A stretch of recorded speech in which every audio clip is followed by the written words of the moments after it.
ओम नारायण नारायण नारायण नारायण। सब मित्रों को राम राम। मैं 25 साल की हो गई हूँ और मुझे मेरे फैसले लेने का पूरा अधिकार है। मुझे आफ्ताब अमीन पूनावाला के साथ लिव इन रिलेशनशिप में रहना है। मैं आज से आपकी बेटी नहीं, ऐसा समझो।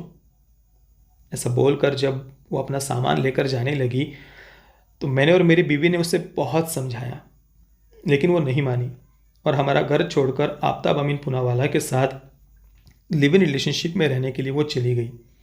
दोस्तों, ये बात श्रद्धा के पिता ने जो पुलिस कंप्लेंट दर्ज करवाई थी, जो एफआईआर दर्ज करवाई थी, उसमें उन्होंने बताई है। यानी ये श्रद्धा के शब्द हैं जो उसने अपने पिता से कहे आफ्ताब के साथ जाने से पहले कि मैं 25 साल की हो गई हूँ, मुझे अपने फैसले लेने का पूरा अधिकार है, मुझे आफ्ताब के साथ लिव इन में रहना है और मैं आज से आपकी बेटी नहीं, ऐसा समझो। दोस्तों, किसी भी माता पिता के लिए इससे ज़्यादा कठोर और दूसरे कोई शब्द नहीं हो सकते कि जिन बच्चों को वो 20-25 साल तक बड़ा करते हैं और फिर एक दिन वो इस प्रकार से ये बात अपने माता पिता को कहे कि मैं आज से आपका बेटा नहीं, बेटी नहीं। और जिन पेरेंट्स ने अपना सब कुछ अपना सब कुछ, अपनी इच्छाओं का त्याग करके अपने बेटों के लिए जो भी, अपने बच्चों के लिए जो भी संभव हो सकता है, वो सब कुछ वो अपने जीवन में करते आए होते हैं। और ये सब करने के बाद में जब वो देखते हैं कि उनके बच्चे अपने ही हाथों से अपना भविष्य, अपना जीवन खराब कर रहे हैं, तो सोचिए उससे ज़्यादा पीड़ादायक, उससे ज़्यादा दुखद और कुछ नहीं हो सकता। और दोस्तों, ये जो पूरी घटना है उसके बारे में ऑलरेडी आपने पिछले 1-2 दिनों में न्यूज़ चैनल्स पर सुना ही हुआ, तो वो सब मैं यहाँ पर डिटेल में उसको मैं बताना नहीं चाहता हूँ। केवल अगर संक्षेप में मैं बताऊँ तो जैसा कि आपने शुरुआत में सुना, श्रद्धा जब आफ्ताब के साथ चली जाती है, लिव इन में वो रहते हैं और उसके बाद में फिर एक दिन आफ्ताब श्रद्धा की हत्या कर देता है, उसके शरीर के 35 टुकड़े करता है और फिर एक नया फ्रिज वो खरीद कर लाता है, उसमें उन टुकड़ों को वो रखता है और हर रात्रि को उसमें से एक एक 2-2 टुकड़े वो पास का जो जंगल है उसमें वो फेंकता है रात को 2 बजे के करीब, ताकि किसी को पता ना चले। और जंगल में इसलिए ताकि जानवर वगैरह उसे खा ले, ताकि उसके शरीर का कोई अंश मिले ही ना, किसी को पता ना चले। और जितना मैंने रिपोर्ट्स में पढ़ा, जिस दिन आफ्ताब ने श्रद्धा की हत्या की उसी दिन उसने एक ऑनलाइन फूड डिलीवरी ऐप से खाना भी ऑर्डर किया था। वो वहीं पर उसने खाया भी, श्रद्धा की हत्या करने के बाद, 35 टुकड़े करने के बाद। दोस्तों, कोई भी आम व्यक्ति तो मतलब ऐसा सोच भी नहीं सकता कि मतलब ऐसे 35 टुकड़े कर, मतलब कोई प्रोफेशनल मर्डरर हो ना, जो कहते हैं ना कोल्ड ब्लडेड मर्डर वगैरह, मर्डरर, पता नहीं, मतलब कोई ये किसी प्रोफेशनल व्यक्ति का काम हो, ऐसा ही बिल्कुल लगता है। और शुरुआत में मैंने आपको जो कुछ लाइंस मैंने पढ़कर बताई, जो श्रद्धा ने अपने पिता से कही, वो सुनकर आपको काफ़ी फैमिलियर लगी होंगी वो सारी बातें, क्योंकि आए दिन हम ये सारी बातें किसी न किसी फिल्म में, किसी न किसी वेब सीरीज़ में, विशेषतः जो टीनेज ड्रामाज होते हैं या फिर जिन्हें कमिंग ऑफ एज फिल्में वगैरह जो कहा जाता है, उनमें ज़्यादातर इस प्रकार की लाइंस, इस प्रकार के वाक्य हम सुनते ही हैं। इनको किस प्रकार से जस्टिफाई किया जाता है, इन बातों को रोमांटिसाइज किया जाता है, आए दिन हम किसी न किसी फिल्म, वेब सीरीज़ वगैरह में सुनते ही रहते हैं। मैं हमेशा, आप सुनते ही होंगे, हमारे लगभग हर दूसरे रिव्यू में ये बात मैं हमेशा कहता हूँ कि आजकल की फिल्मों में जो लिबरल वामपंथी फिल्म मेकर्स है, वो किस प्रकार से आज की जनरेशन को, बच्चों को अपने ही पेरेंट्स के नाम से, समाज के नाम से, रीति रिवाजों के नाम से, परंपराओं के नाम से, बुजुर्गों के नाम से, फैमिली वैल्यूज़ के नाम से, नैतिक मूल्यों के नाम से, सामाजिक मूल्यों के नाम से, सिस्टम के नाम से वो कैसे छाती कूटना बस सिखा रहे हैं कि हमें जज मत करो, हमें जैसे जीना है वैसे जीने दो। तुम कौन होते हो हमारे जीवन में कुछ अनुशासन लाने वाले या हमें कोई अच्छी बात बताने वाले? माता पिता हो, बुजुर्ग हो, या समाज से भी कोई बुजुर्ग व्यक्ति अगर हमारे हित की बात अगर कोई बताता है तो स्वाभाविक सी बात है, बड़ी ही नम्रता से हमें उसे सुनना चाहिए। अपनी गलती को हमें समझना चाहिए, हमें अपना आत्म परीक्षण करना चाहिए। पर इन्हीं सब बातों को आजकल तो उनका मजाक बनाया जाता है। समाज कौन होता है हमें जज करने वाला? पेरेंट्स कौन होते हैं हमें जज करने वाले? बुजुर्ग कौन होते हैं हमें जज करने वाले? हम तो अपने मन के अनुसार जिएंगे। और अगर कोई हमारे हित की बात बोलता है तो हम छाती कूटेंगे कि हमें जज मत करो, हमें जज मत करो, तुम कौन होते हो, हम तो अपने मन के अनुसार जिएंगे। क्योंकि हर लगभग दूसरी तीसरी फिल्म में, दूसरी तीसरी भी क्या, लगभग हर फिल्म में, कुछ इक्का दुक्का एक्सेप्शंस अगर छोड़ दे तो लगभग हर फिल्म और वेब सीरीज़ में आजकल यही तो बच्चों को सिखाया जा रहा है ना, कि पेरेंट्स को थप्पड़ मारकर भाग जाओ, एक सो कॉल्ड ग्लैमराइज लाइफ, जो भोग वासना वाली जो वेस्टर्न लाइफस्टाइल वगैरह है उनके बड़े चमक धमक वाला दिखाकर उसको रोमांटिसाइज करके उसको उसकी तरफ बच्चों को पुश किया जाता है कि भागो, अपने पेरेंट्स को, अपने घर के जो भी परिवार वगैरह है उनको लात मार के आप भाग जाओ, शहरों की तरफ भागो, वेस्टर्न लाइफस्टाइल की तरफ भागो, भोग वासना की तरफ भागो। सेक्सुअल लिबरेशन को जस्टिफाई करने वाली, प्रमोट करने वाली फिल्में तो आप देखते होंगे, लगभग हर दूसरी तीसरी फिल्म और वेब सीरीज़ में यही बातें होती है, जिनमें पेरेंट्स, समाज, बुजुर्ग इनको दरिंदा, मॉन्स्टर, घिनौना, राक्षसों की तरह, राक्षस भी शर्म आ जाए, इस प्रकार से दिखाया जाता है। एक तरफ तो आतंकवादी और नक्सलियों को जस्टिफाई करेंगे, उनका महिमा मंडन करेंगे, पर जो पेरेंट्स होते हैं, बुजुर्ग होते हैं, जो समाज में जो कुछ हमारे हित की बात बोलने वाले होते हैं, उनको हमेशा से दरिंदों की तरह, मॉन्स्टर्स की तरह आजकल की फिल्म मेकर्स दिखाते हैं। और जो माता पिता की डांट मार हमारे बचपन में बहुत ज़्यादा आवश्यक होती है। अगर बाल्यावस्था में, बचपन में जो हमारी नींव होती है ना, उसका मजबूत होना, हमारा बेस का, फाउंडेशन का स्ट्रांग होना बहुत ज़्यादा आवश्यक होता है। एक मजबूत जो इमारत होती है उसके लिए भी बेस का स्ट्रांग होना आवश्यक होता है। जीवन में भी बिल्कुल वैसा ही होता है। बाल्यावस्था में, युवावस्था में संयम की, अनुशासन की, माता पिता हो, गुरु हो, उनके अनुशासन की आवश्यकता होती है। पर उसी अनुशासन का आजकल तो मजाक उड़ाया जाता है। उसको तो जो भी हमारे जीवन की हित की बातें हैं उनको तो निगेटिव वे में ही बच्चों के दिमाग में डाल दिया गया है कि भाई ये सारी तो निगेटिव बातें हैं, इसके विरुद्ध तो आपको लड़ना है। लगभग हर दूसरी तीसरी टीनेज ड्रामा में आप देखते होंगे कि वर्जिन होना तो जैसे मजाक की बात हो गई है। कोई वर्जिन है तो वो अपनी वर्जिनिटी को तोड़ना चाहता है, ये उन टीनेज ड्रामास का मुख्य एक विषय होता है। हाँ, तो संयमित होना, या कोई अगर पढ़ाकू लड़का भी हो तो उसको नर्ड कहकर उसका मजाक उड़ाया जाता है। वर्जिन वो होना तो मतलब वो तो एक तो गाली जैसी ही बात हो गई, नर्ड वगैरह तो गाली बन गई। ये सारी बातें जो भी आपके जीवन में बाल्यावस्था में आपके हित की बात होती है ना, उसको निगेटिव बनाकर आपके बच्चों के दिमाग में ऑलरेडी डाल दिया गया है। इसलिए कोई भी अगर हित की बात बोलता है तो बस छाती कूटनी है, हमें जज मत करो, हम तो अपने मन के अनुसार जिएंगे। पर देखिए, कोई मूर्ति भी होती है ना, अगर वो पत्थर शुरुआत में कहे कि भाई मुझे छनी हथौड़ी वगैरह ये क्यों तुम मुझे मार रहे हो, मैं तो जैसा हूँ वैसा ही मस्त हूँ, तो उससे क्या वो सुंदर मूर्ति बन सकती है? उस पत्थर से नहीं बन पाएगी। अगर सोना कहे कि भाई मुझे तपना ही नहीं है तो वो कैसे निखरेगा? फिर सोने को तपाएंगे तभी तो वो निखरेगा ना। पेड़ कहे कि भाई मैं अपने ज़मीन से अनुशासन में नहीं रहूँगा, मैं तो इधर उधर भागूंगा, तो वो पेड़ अगर एक जगह पर उसकी जो भी जड़ें होती है उससे अगर वो बंधा हुआ नहीं रहेगा, अनुशासन में नहीं रहेगा, तो वो कैसे उसका विकास होगा? कैसे समाज का और दूसरों का भी वो विकास करेगा?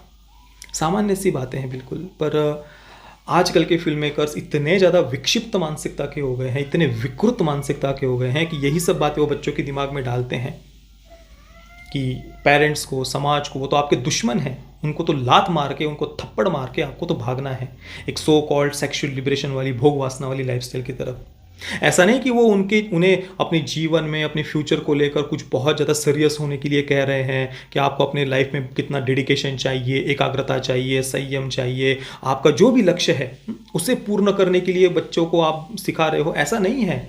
वो सेक्सुअल लिबरेशन, भोग वासना के लिए उन सब बातों को ग्लैमराइज करके, जो बातें जीवन को केवल बर्बाद कर सकती है, उन बातों को रोमांटिसाइज करके, चमक धमक वाला दिखाकर, ग्लैमराइज करके बच्चों को दिखाया जाता है कि इसकी तरफ आपको भागना है। और जो पेरेंट्स आपको जीवन में अपने फ्यूचर को लेकर, अपने भविष्य को लेकर सीरियस होने के लिए कह रहे हैं, जीवन में एकाग्रता, संयम, डेडिकेशन ये होना चाहिए, ये बातें बताने वाले जो बुजुर्ग या समाज या पेरेंट्स होते हैं, उनको तो ऑलरेडी दरिंदा बना दिया गया है। ये जो लाइनें हमने शुरुआत में पढ़ी है तो आप लगभग सुनते ही होंगे, आप फिल्मों में, वेब सीरीज़ में, इसके साथ ही आपने आस पड़ोस में भी कहीं ना कहीं पर ये बातें आपने सुनी होगी। और आप देखिए, मैं ये इसलिए कह रहा हूँ कि ये मानसिकता फिल्मों के कारण ही, विशेषतः बॉलीवुड के कारण क्यों जा रही है बच्चों के मन में, या यूँ कहिए कि जो वामपंथी लिबरल फिल्म मेकर्स है, जो वो चाहे किसी भी इंडस्ट्री में हो, बॉलीवुड में हो या किसी भी अन्य इंडस्ट्री में हो, उनको मैं यहाँ पर मुख्यतः दोषी इसलिए कह रहा हूँ क्योंकि वहीं से तो ये मानसिकता आती है ना। आप बताइए, ये जो कुछ भी बात है हम छाती कूटने वाली जो मैं मानसिकता बताता हूँ, ये कौन सिखाता है? माता पिता अपने बच्चों को सिखाते हैं, दादा दादी अपने बच्चों को सिखाते हैं, नाना नानी अपने बच्चों को, पोता पोती को सिखाते हैं, या पड़ोसी आकर घर में सिखाते हैं कि बेटा तुमको तो छाती कूटनी है। हाँ, कि ये छाती कूटना समाज सिखाता है, पेरेंट्स, बुजुर्ग, मतलब पड़ोसी, कौन कौन सिखाता है? ये सब बातें दिमाग में कौन डालता है? ये फिल्मों से तो यही बातें दिमाग में जाती है ना, कि भाई आपको तो प्रोग्रेसिव, लिबरल, बड़ा बड़ा ऐसे ऐसे प्यारे प्यारे शब्द वो निकल कर लाएंगे, और ये बातें वो दिमाग में डालते हैं। और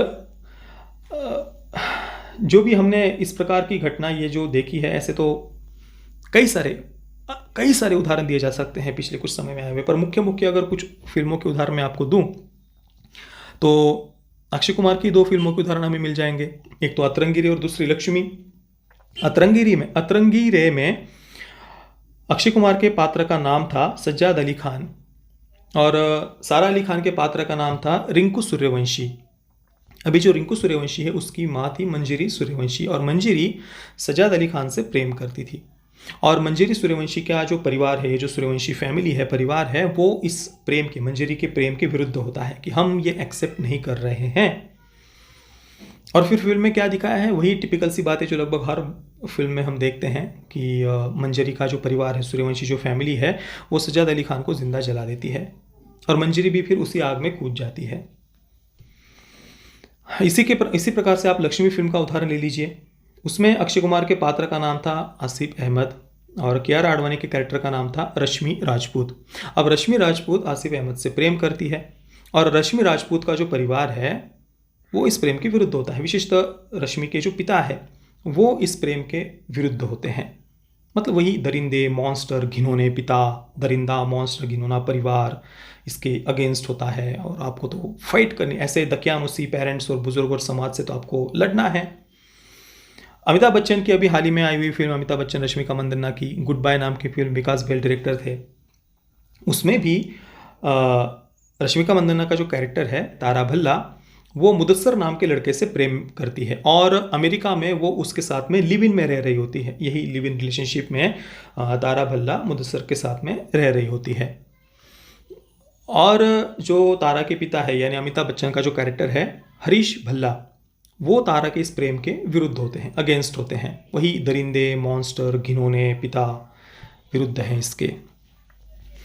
ऐसे तो और भी आपको ढेरों उदाहरण मिल जाएंगे हाल ही के समय में आई हुई फिल्में, वेब सीरीज वगैरह के। पर देखिए दोस्तों, वही जो दरिंदे, घिनौने, मॉन्स्टर जो पिता होते हैं ना, जिनको इस प्रकार से दिखाया जाता है दरिंदा, मॉन्स्टर, वही दरिंदे, मॉन्स्टर पिता, जब बेटी इंस्टाग्राम पर कुछ महीनों तक अपडेट नहीं करती है तो उसको खोजते हैं। भले ही बेटे ने कहा हो कि हाथ से मैं आपकी बेटी नहीं हूँ, फिर भी अगर बेटी सोशल मीडिया पर कुछ अपडेट नहीं डालती है तो वो पिता परेशान हो जाते हैं। वही दरिंदे, मॉन्स्टर, घिनौने पिता परेशान हो जाते हैं और वो खोजते हैं, भले ही बेटे ने कहा हो कि आज से आपकी कोई बेटी नहीं है। परेशान होते हैं, घूमते हैं, पुलिस कंप्लेंट करते हैं, जिस पुलिस स्टेशन को शायद पिता ने कभी देखा भी ना हो, कभी अंदर गए भी ना हो। वही दरिंदे, घिनौने, मॉन्स्टर पिता। तो दोस्तों, कुल मिलाकर कहने का तात्पर्य यही है कि जीवन में हमारे सच्चे हितैषी अगर कोई होते हैं तो वो हमारे माता पिता ही होते हैं, गुरु ही होते हैं। पर उनको ही ऑलरेडी हमारे देश के वोक फिल्म मेकर्स ने तो दिमाग में डाल दिया है कि वो तो आपके दुश्मन है, वो तो दकियानुसी है, वो तो रिग्रेसिव है, ऑर्थोडॉक्स है, वो तो आपके सपनों को कुचल रहे हैं, और आपको तो वही सेक्सुअल लिबरेशन वाली, भोग वासना वाली लाइफस्टाइल चाहिए। डेटिंग ऐप्स, टिंडर वगैरह, इनको तो मतलब ऐसे प्रमोट किया जा रहा है जैसे कि वो कोई बहुत बड़ी अचीवमेंट हो जीवन की। इवन वो डॉक्टर जी जैसी फिल्म आयुष्मान खुराना की अभी आई हुई, उसमें तो उसकी जो माँ है वो टिंडर पर है, कोई मतलब पार्टनर वगैरह खोज रहे हैं। दिखाया तो उसको ऐसे गया है कि माँ अकेली है तो चलो मतलब अकेले है तो टिंडर पर ही आपको लाइफ पार्टनर खोजना है अकेला, और टिंडर को बीच में लाकर वो शब्द यूज़ करके उसको प्रमोट करने की बात, मतलब क्या मतलब हुआ? बाद में आप इमोशनल कर रहे हैं कि भाई माँ तो मतलब माँ की आड़ में इमोशनल करके आप टिंडर को प्रमोट कर रहे हैं। वही यही सब मतलब कुल मिलाकर वही सेक्सुअल लिबरेशन वाली लाइफस्टाइल, भोग वासना वाली लाइफस्टाइल, जो बातें जीवन को बस बर्बादी की तरफ ही लेकर के जाती है। जीवन में अगर हमें उन्नत होना है तो जीवन में कहीं ना कहीं पर अपने लक्ष्य के प्रति वो समर्पण होना चाहिए, डेडिकेशन होना चाहिए, एकाग्रता होनी चाहिए, वो मेहनत और पुरुषार्थ होना चाहिए, परिश्रम होना चाहिए। भले ही कितनी भी विघ्न बाधाएं आ जाए, उनसे फाइट करने की हिम्मत होनी चाहिए। और ये फाइट करने की हिम्मत आती कहाँ से है? जब बचपन से बुजुर्गों की, समाज की, माता पिता की डांट पचाने की क्षमता अगर हम में हो, अगर छाती कूटने वाली मानसिकता हो ना कि हमें जज मत करो, हमें जज मत करो, हमें जज मत करो, तो आगे जाकर वो जीवन में बड़ी बड़ी विघ्न बाधाएं जब आती है ना, वो उनको दबा देती है। फिर उनसे फाइट करने की हिम्मत नहीं रहती, क्योंकि वो फाइट करना सीखा ही नहीं है ना। जो माता पिता भी अपने बच्चों को ज़्यादा लाड़ प्यार के चक्कर में नहीं नहीं डांटो मत, डांटो मत, डांटो मत, तो वो डांट, वो मार थोड़ी और वो अनुशासन भी आवश्यक होता है उस बेस को स्ट्रॉन्ग करने के लिए। और वो कमज़ोर बनाते जाएंगे आप, तब तो फिर वो तो भाई बच्चा तो भाई हमें जज मत करो, हमें जज मत करो, फिर वो आगे जाकर वो फाइट करने की वो प्रतिकार क्षमता जो हम कहते हैं ना, जैसे शरीर में भी रोग प्रतिकार क्षमता आवश्यक होती है बीमारियों से लड़ने के लिए, तो वो फाइट करने की, मुसीबतों से, प्रॉब्लम से फाइट करने की हिम्मत आएगी कहाँ से? आपने बस उनको कमज़ोर बनाकर रख दिया है। इसलिए आपने देखा होगा जो बहुत कुछ ऐसी एलिट माइंडसेट के जो लोग होते हैं ना, वो हमेशा ही मतलब यही छाती कूटने वाली मानसिकता आपको दिखाई देंगी। यहाँ प्रॉब्लम है, वहाँ प्रॉब्लम है, समाज में प्रॉब्लम है, सिस्टम में प्रॉब्लम है, फैमिली सिस्टम में प्रॉब्लम है, शादी में प्रॉब्लम है, इस रीति रिवाज में प्रॉब्लम है, परंपरा में प्रॉब्लम है, इसमें प्रॉब्लम, उसमें प्रॉब्लम। मतलब जो बहुत ज़्यादा ऐसी सुख सुविधाओं में पले बड़े लोग होते हैं ना, एलिट माइंडसेट से, सबकी बात मैं नहीं कर रहा, पर जो एलिट माइंडसेट की मैं केवल बात कर रहा हूँ, तो वो छाती, मतलब इतनी सारी सुख सुविधाओं में बड़ा होकर भी वो कमियां ढूंढने की आदत होती है। पर अगर आप देखेंगे गांव में रहने वाले गरीब से गरीब छोटे छोटे परिवार भी अगर आप देखेंगे ना, मैं यहाँ अमीर गरीब की बात नहीं कर रहा, मैं तो वो वेस्टर्न माइंडसेट, एलिट माइंडसेट की मैं यहाँ पर बात कर रहा हूँ। आप ऐसा वो अमीर गरीब वगैरह वो मत समझना। पर मैं ये कह रहा हूँ कि गाँव में रहने वाले लोग भी अगर आप देखेंगे ना, भले ही बहुत कम सुविधाओं में वो बड़े होते हैं, अपना जीवन व्यतीत करते हैं, पर फिर भी उनके चेहरे पर एक संतुष्टि आपको दिखाई देगी। वो छाती कूटने वाली मानसिकता आपको दिखाई नहीं देगी। तो वो जीवन में अनुशासन, माता पिता का अनुशासन, समाज का अनुशासन, परिवार का अनुशासन बहुत ज़्यादा आवश्यक होता है। कई बार हम जीवन में कुछ गलत करने के लिए जा रहे होते हैं ना, तो समाज के डर से वो गलत करने से हम बच जाते हैं। हम कहते हैं कि समाज कौन होता है हमें जज करने वाला, हम तो जैसे चाहे वैसे जिएंगे। पर कई ज़्यादातर जैसे चाहे वैसे जिएंगे, फिर वो भोग वासना में डूबते जाना, कई बार हम अपने लक्ष्य से भटक जाते हैं, जीवन में कुछ ऐसी गलती कर बैठते हैं जिससे फिर वापस आना संभव नहीं होता। पर कई बार यही वो समाज होता है जो हमारे साथ खड़ा होता है, या उसका जो थोड़ा बहुत डर भी होता है ना कि यार वो कहीं वो चाचा जी ना देख ले, यार वो अंकल मुझे जानते हैं, मैं ये गलत काम ना कर बैठूं। तो वो कई बार वो बातें, हम कई बार नहीं, ज़्यादातर वो बातें हमें बचाती है। भले ही आप समाज के नाम से, परिवार के नाम से कितना भी छाती कूट ले, अंत में वही काम आते हैं। जय श्री राम, वंदे मातरम।